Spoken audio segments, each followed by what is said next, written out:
Bueno, no vídeo anterior estaremos profundizando un pouco máis nesta ferramenta de usuarios e equipos, vale, do Active Directory, pero que a partir da versión de... Bueno, comentar que a partir da versión de Windows Server de 2008, bueno, incorpora unha nova ferramenta que lle chaman Centro de Administración de Active Directory, vale, que como, bueno, supón que pretende facilitar este tipo de accións que fixemos no vídeo anterior, vale, entón imoslle botar un vistazo. Ben,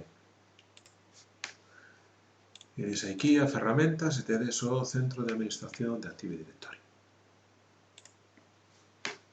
Aquí vos amosa o panel principal, vale, bueno, vedes que está dividida en diferentes bloques, pero xa a nivel inicialmente xa nos permite facer esta búsqueda, bueno, sin tocar ya nada, vale?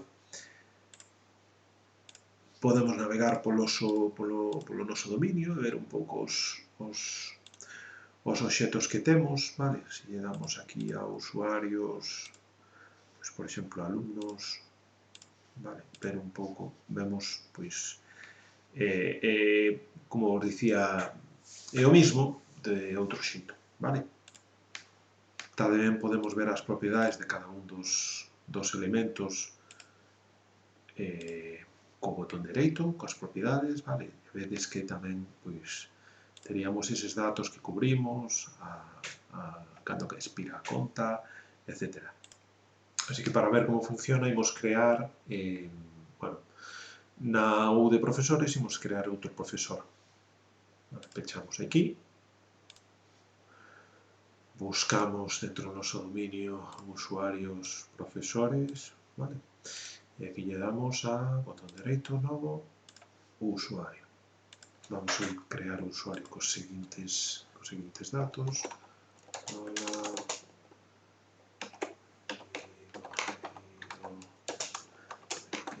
Hola, vale. Fixademos que hai unha serie de datos que vos pide, bueno, isto ten máis información para baixo, vale? Que vos pide, un sería o nome completo, outro sería o login, non? Vale. Teríamos tamén a contrasinal, os 3 puntos, vale, os 3 puntos, e a descripción.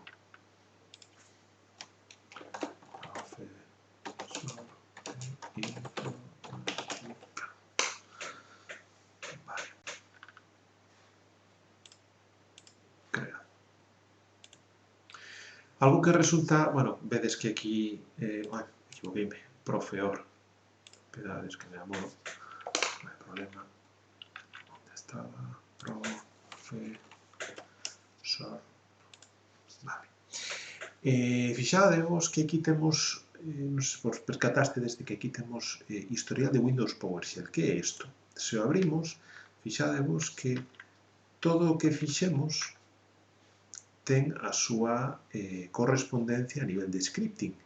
Vale, nós sabemos un pouquiño xa de PowerShell, pero realmente coas ferramentas de Windows o que ocorre de fai bastante tempo xa que esa integración entre interface gráfica, porque sabedes que Windows utiliza moito a interface gráfica ou se basea moito no uso da interface gráfica, pero dende que apareceu PowerShell trátase de misturar estes dous mundos. Tamén utilizar o scripting, algo de que adolecía bastante Windows, coa consola con CMD, pero con PowerShell é moitísimo máis potente, entón hai moitísimas cousas que se poden facer con PowerShell.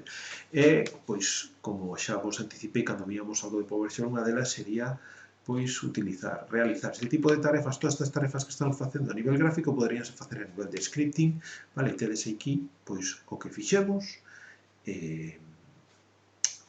dun xeito, bueno, en modo consola.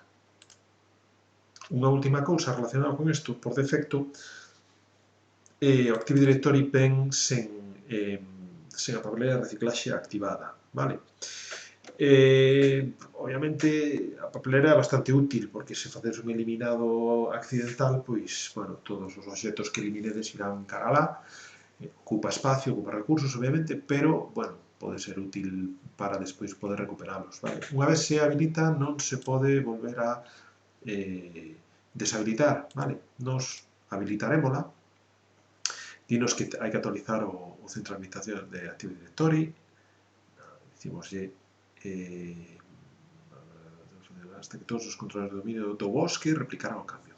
Bueno, é algo que non comentamos, pero se hai varios controles de dominio dentro do noso dominio, dentro do noso bosque, pois estes cambios sabedes que se replican entre eles, vale? Cada cambio, o Active Directory está baseado nunha base de datos, entón, hasta que estes cambios non se aplican a todos os controladores de dominio, pois, bueno, digamos que non terían efecto, vale?